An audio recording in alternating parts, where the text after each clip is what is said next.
పెండ్లి కోరాలి లేకుంటే సాగు కోరాలి అన్నట్టు చేస్తున్నారు ప్రేమించిన పోరగాండ్లు. అరే గిట్లా తయారైండ్రేంద్రా మీరంతా.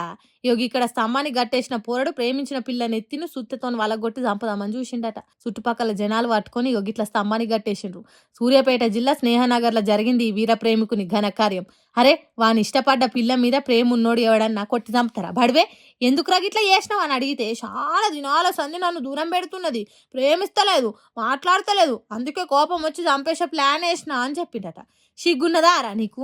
ప్రేమించిన పిల్ల మాట్లాడతలేదంటే ఎందుకు ఇట్లా అవుతున్నది, ఏ దిక్కు తప్పు జరిగింది అనేది తెలుసుకొని సరిదిద్దుకోవాలి కానీ సుత్తతోని కొడితే ప్రేమ నిలబడుతుందారా?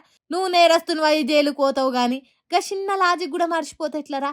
అయినా ఎవరన్నా ఒక పిల్లను ప్రేమిస్తున్నామంటే వాళ్ళు మనతోని మాట్లాడినా, ఏరేటోళ్లను పెండ్లి చేసుకున్నా, ఏరే దేశం పోయి ఎక్కడున్నా వాళ్ళు మంచిగా ఉండాలని కోరుకునుడేరా ప్రేమ అంటే.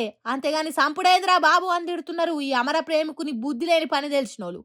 పోలీసులు మాత్రము నువ్వు పబ్లిక్లు ఉండు కాదు, శ్రీకృష్ణుని జన్మస్థానంలో ఉండుడే బెటరు అని స్టేషన్కు తీసుకొని పోయింది.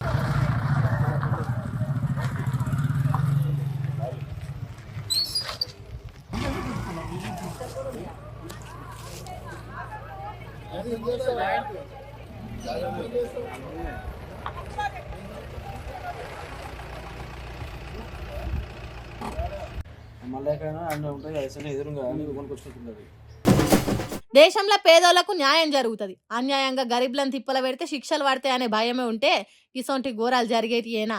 కొందరు బడవేగాళ్ళు మన దేశం చట్టాలు కోర్టుల మీద భయం లేకుండా ఇద్దరు ఆడోళ్లను పానాలు ఉండంగా పాతి పెట్టిండ్రంటే ఎట్లున్నదో చూడండి పరిస్థితి. పాపం లబోదిబోమని మొత్తుకుంటున్నారు, మట్టిలో ఊడ్చి పెడితే కొన ఊపిరితోని కొట్టుకుంటున్నారు.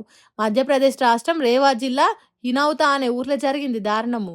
రోడ్డు పనులు చేసే కాంట్రాక్టర్ ఎవడో గాని దారి కోసం భూములు ఇచ్చినోళ్లకు పైసలు ఇవ్వకుండా బాటేసిండట.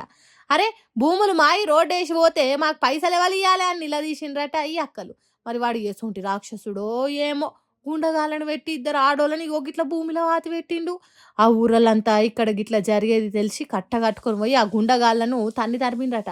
తర్వాత గిట్ల మట్టి తోడుకుంటా ఆ అక్కలను బయటికి తీసిండ్రు. ఆయనతో ఆ ఊరోళ్ళు వచ్చుడే లేట్ అయితే వాళ్ళు బతికేటోళ్లే కాదు. ఈ దారుణము ఈ ఘోరం ఎవ్వరికి తెలియకుండా ఆ రోడ్డు కిందనే వీళ్ళ శవాలు ఉండేటి కావచ్చు. ఎక్కడనో తప్పిపోయిందని కొన్ని రోజులు ఎంకులాడి అదే రోడ్డు మీద నుంచి బండ్లు కార్లు నడుపుకుంటూ పోదురు కావచ్చు. అయినా గింత ఘోరం ఉంటుందా, గింత అరాచకం ఉంటుందా? బాధలు చెప్పుకొని పోతే చెప్పుతోని కొట్టినట్టు చేస్తారా? దీన్ని బట్టి తెలుస్తున్నది దేశంలో పేదోళ్ళకి ఎసొంటి న్యాయం జరుగుతున్నదా అని అంటుర్రు సోషల్ మీడియా పబ్లిక్. అయితే ఈ వీడియో ఇప్పటిది కాదు, ఎప్పుడో 2 ఏళ్ల కింద జరిగిన ముచ్చట కానీ ఇప్పుడే ఈ వీడియో బయటకు వచ్చిందని అంటుర్రు. ఎప్పుడొస్తే ఏంది కానీ సామాన్య జనానికి నోరుండొద్దు, అన్యాయం జరిగితే అడగొద్దు అన్నట్టే చేస్తున్నారు ఈ బడివేగాలు పాడై.